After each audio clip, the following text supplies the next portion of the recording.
We call it a new form of evil on the world. It's never been done by any government in the past, to take a large group of its own people and say, we're going to kill you without any kind of a trial, and we're going to sell your vital organ parts.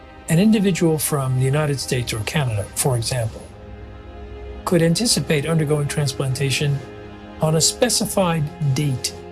It's a crime against humanity. It's abhorrent, and it needs to stop.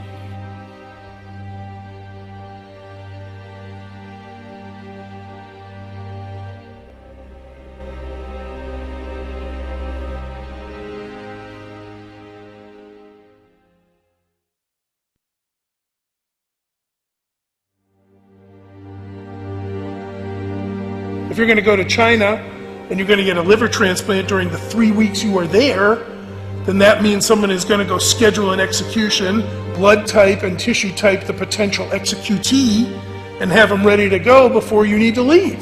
Starting at the end of 1999, the number of transplants taking place just exploded. China carries out more organ transplant surgeries than any country besides the United States. But unlike other countries, China has no effective organ donation program. That's because culturally, Chinese people believe the body must stay intact even after death. China's Deputy Minister of Health, Huang Jiefu, has suggested that there are 7,000 transplants every year from the deceased, and that more than 90% come from executed prisoners. The number of criminal executions in China is classified as a state secret, but Amnesty International's estimate is about 1,700. The numbers just didn't add up. It's just too large of a discrepancy there. With only 1,700 executed criminals and no effective donation system, where do the rest of the organs come from?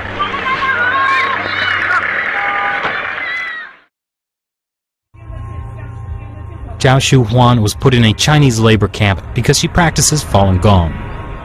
我每到一个劳教所，他都会让我们检查身体，给我们抽血验血。每个劳教所都是。 We estimate that in the period between 2000 and 2005, there are 41,500 transplants which have no other explained source.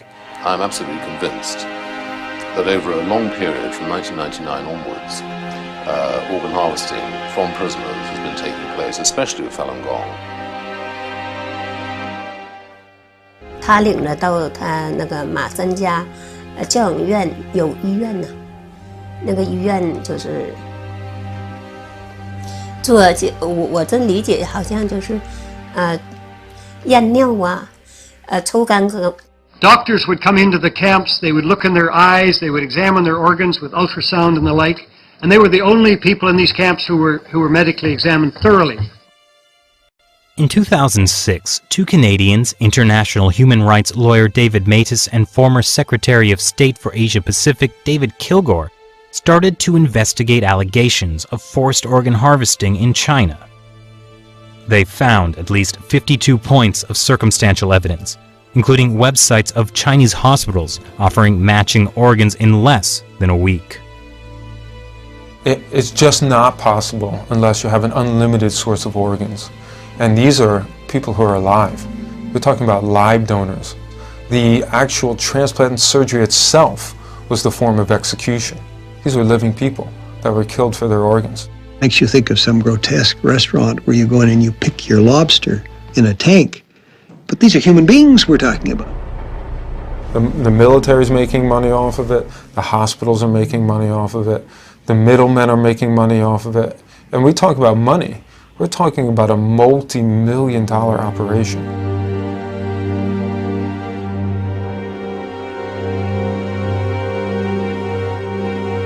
Journalist and author Ethan Gutman decided to carry out his own independent investigation.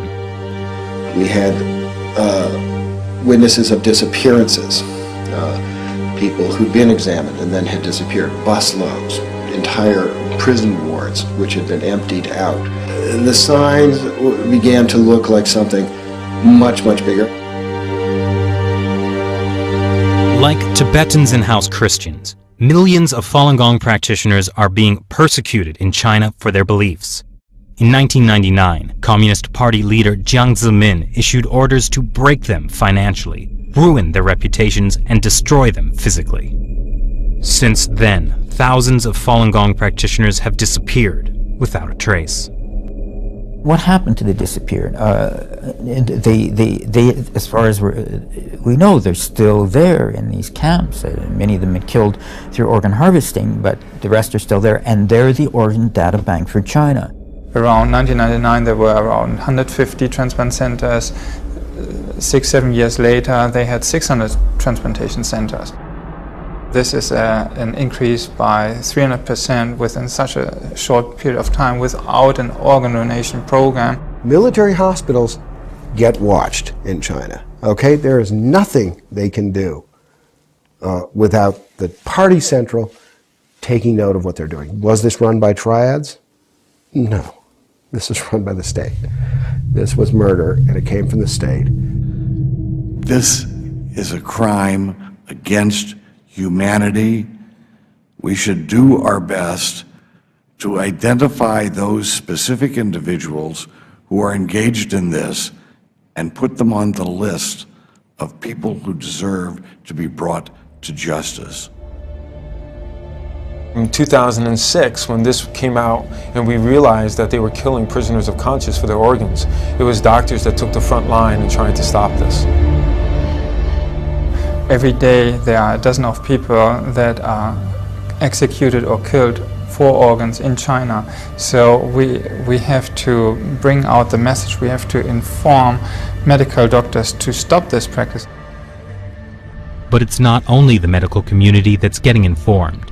The U.S. State Department mentioned allegations of forced organ harvesting in its annual Human Rights Report on China in 2011 for the first time.